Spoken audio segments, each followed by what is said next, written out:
Алло, здравствуйте. Центр юридической помощи, слушаю вас. Какой у вас вопрос? Вопрос такой. Цель визы является работа. И в течение Мгм. какого времени мы должны пройти это Сахарова? После въезда в Российскую Федерацию вам нужно пройти Сахарову, дактилоскопию и медицинское свидетельствование в течение 30 дней. А также в течение 30 дней вы должны сделать миграционный учет. Вам Сахарова для дадут этого 3 бланка: розовый, белый и синий бланк.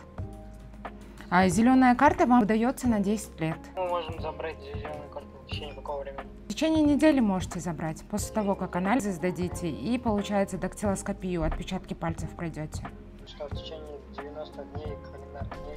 А в течение 90 дней вы должны составить трудовой договор, чтобы вы могли продлить регистрацию и официально находиться. Если у вас въезд, цель визита работа, то в течение 90 дней вы должны составить трудовой договор, чтобы легально находиться в России.